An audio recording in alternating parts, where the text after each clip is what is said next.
Welcome back, guys, to another video. Vampire 2 review. Haven't done a review before. Well, may as well have been doing them, the commentary, but not necessarily like this. This is the first game. There will be a second game. This is the first one's a win. The second one's a loss, but the second one's a loss for a reason. Vampire 2 Commonwealth Tier 10 Destroyer. Easily an S tier destroyer. Definitely tied with Daring as the best destroyer tier 10. It is so incredibly powerful for its tier. It's not necessarily better than Daring. It's just a side grade to Daring. I prefer it over Daring, but that's more personal preference than actually being a better Daring. At least from what I've seen playing the ship so far for about 80 battles. 80 battles, 90k average. That should say a lot about how good this ship is. It is an incredibly strong destroyer, damn, farming wise, and it is amazing. Thoroughly enjoy mine. I think it's definitely a worthwhile destroyer getting if you like Dumbo destroyers. It is extremely fun to use. It is extremely fun to play with. It's just there's not much to hate about the ship. Really good guns, really good skills, pretty decent torps actually. You only have 5, but they hit for about the same damage as a Genon torp would stock, so it's pretty nasty torps you have on this ship, at least from a statistical perspective. Instant fire on the St. Vincent damage controls. That's a huge mistake on the St. Vincent's part. Huge mistake on the St. Vincent's part. You see the amount of raining hell will bring you on that guy. We take about 8k from Vermont AP, but this is a reduced over pen risk. I do believe so because it is British origin. So, to be expected on a destroyer like this. But if you're actively dodging, not like what I was doing there, you probably can't get hit by Vermont often at range. Double fire on St. Vincent. St. Vincent does have a bug currently where it takes more fire damage than it should. So those fires, yeah, you can see how much the ticking is happening. This guy melts very quickly. There goes his rudder. And he's gonna take one more torp. Yeah, this guy's done. This St. Vincent had a game, as the saying goes. He had a game.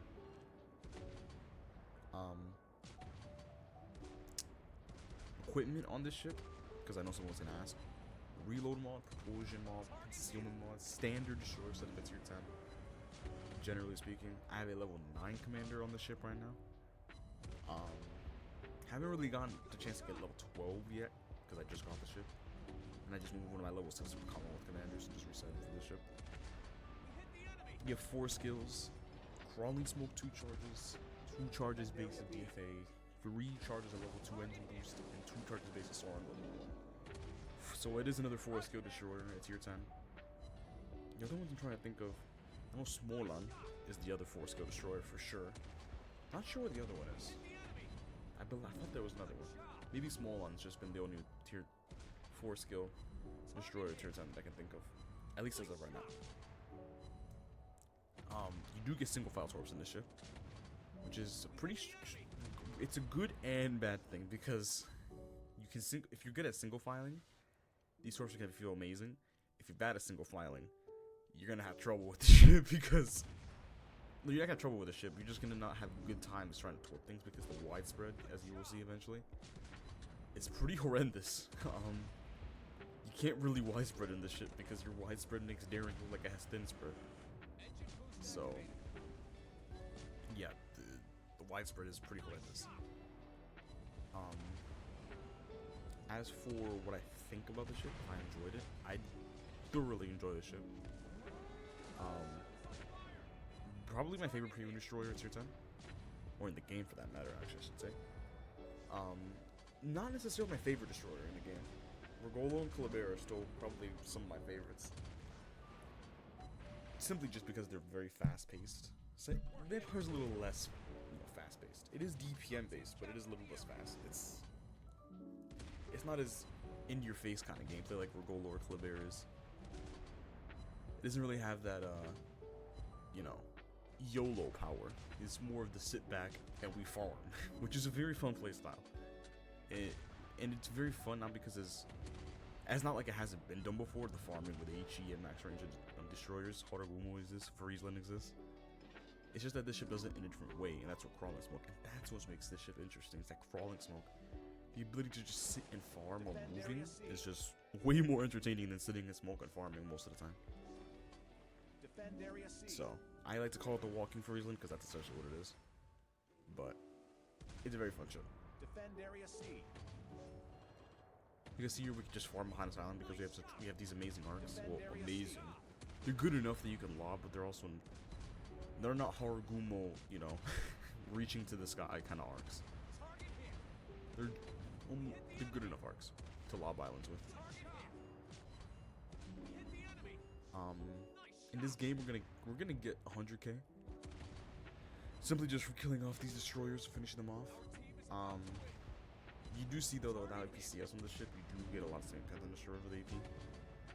So, but once you do get APCS, just like Daring, the AP does improve pretty significantly, the pen at least. You do notice the difference. Z42 is another high DPM destroyer. If he's bad at the game, Z42 isn't really a threat because you have such good DPM too. You're actually not too far off from Z42 DPM with this ship. Well, I say not too far off in if he's bad, because he's probably gonna miss a few salvos. But if he's a good player, then yeah, you get crippled by Z42 AP.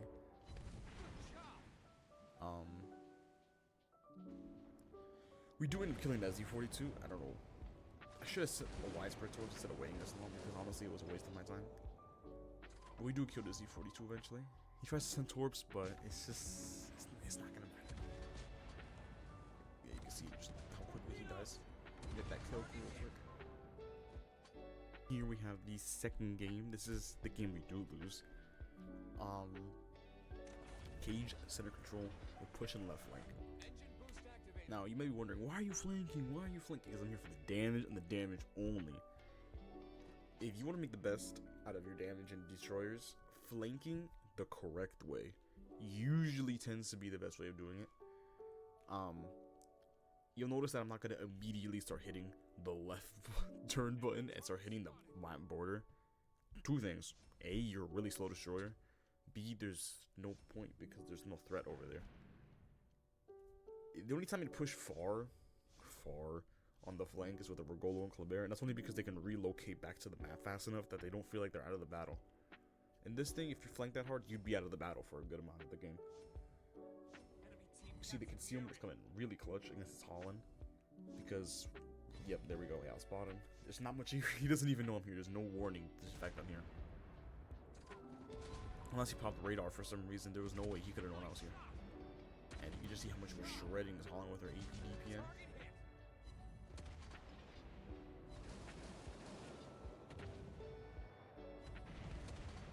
Turn out, get ready for torps. Pretty standard kiting. He refuses to shoot at us for whatever reason. He tries to torp us, but yeah, that ain't gonna work. So we're just gonna get to the farming. Straight to the business. No stop. In Vampire, just like a lot of the HE Semi destroyers, you pretty much have to be shooting non-stop to get the damage. Because you're relying on fires. So, unlike alpha-based destroyers like Regolo or Kleber, where they can get their damage in burst outputs because they have such high alpha, you can't really do the same because you need to be shooting the entire time. This is one of the parts where you will notice the differences between Daring and the ship is that, unlike Daring, you can't Doomspear your battleship and take like all their HP. You can Doomspear your battleship, but you will still take a good amount of HP. You just won't take as much HP, and that difference is pretty noticeable when you're facing battleships, which with this and Daring. Daring is, if you're skilled enough with single file torps, Daring is probably good enough that you don't need Vampire, but this crawling smoke is really fun to play with, I must say. And also, I personally, I prefer the look of this ship, historical camo wise. I do think Daring has one of the best looking historical camos in the game. It looks really good, but I personally prefer the way Vampire looks. Personally. Maybe it's just me, but it looks pretty good. Daring class destroyers have always looked good. You can see we're just putting the pain down. We're already on 50k. We're putting the pain down onto this GK. I mean, we do no damage per shell. 119 per shell. It racks up over time, yes, but individually these shells do nothing to a GK.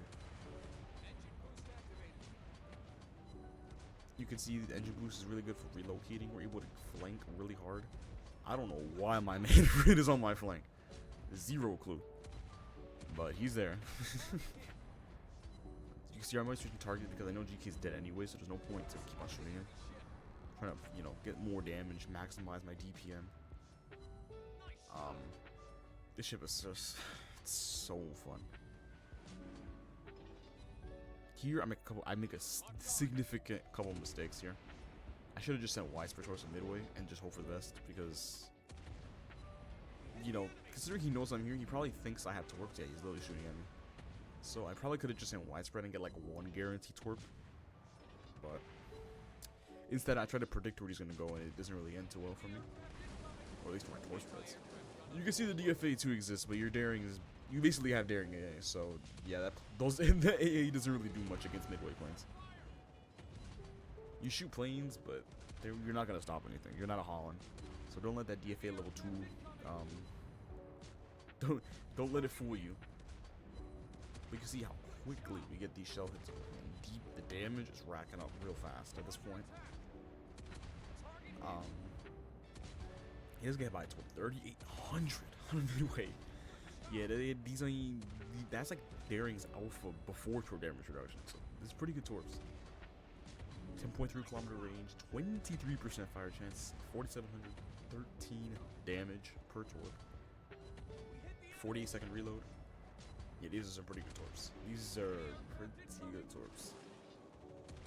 You're gonna see the agility of the ship. It's just, oh my god, it moves like butter. This ship, it moves like butter. Just like Daring, you have really good acceleration, which means that you are basically the most agile destroyer tier 10 alongside Daring. So it's pretty nutty. I'm gonna die in this game though, which is kind of unfortunate. But I got my damage, so I kind of didn't care at that point.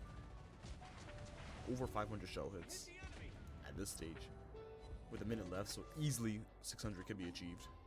Closest at 100 can be achieved as well. If you have non-stop shooting for a minute. But it's just there's not much to say about the ship besides the fact that it's just a really fun ship. The battle honors. I should mention the battle honors. 2 destroyers in a battle, not really too hard in this ship, considering that you can actually cap contest pretty well. And it's, you know, if you get enough games in the ship, 2 destroyers shouldn't really be too hard. Elite bonus I literally told the entire build besides the elite bonus. Elite bonus, gun range, all the way. In this DD specifically, you pretty much need to go with gun range because that's like your bread. That's the entire ship's. That's like the entire gimmick of the ship is the guns. The torp, advanced torp actually wouldn't do bad on its own because you actually would get a decent amount of torp damage out of it. But more gun range equals more range to play with cruisers and battleships, so always go with the gun range. How much did I get this ship for actually? 20k gold. I actually didn't have to go all the way. 40k gold to go all the way. So, pretty good deal for this ship. Halloween camo kind of sucks. Cause A, it doesn't give tracers, so what is the point of that camo existing? And B, it kind of, it gives worse stats, which kind of sucks. Sure, you can say 4% hit points versus 4% torp range. It's a gumbo. Who needs torp range? Considering that you get 0.4 kilometers extra torp range out of historical camo, there's really not a reason not to run historical camo. 4% hit points, you don't notice that. 4% torp range, and on a ship that already has good torp range, you do notice that. It is noticeable. But overall, great little destroyer. Highly recommend it. And there will be a meme video. There will be a meme video for this, because it is just that much fun. And yeah, that is it for the review. I'm pretty satisfied with the way the ship is. Don't think it needs buffs. Don't think it really needs nerfs. It's not really overpowered. Is it good at damage charm? Yes. Is it necessarily better than daring though? Not really. And that's kind of the balancing factor, is the fact that it's not really a pay to win daring. In some senses it is. In other senses not really. But that will be it for this video. This is a re-upload, of course. I think I said that earlier. Sorry for the first one. I thought the game audio was a bit lower, but it really actually isn't. So, thank you for understanding why I'm re-uploading this. And, yeah. See you next time.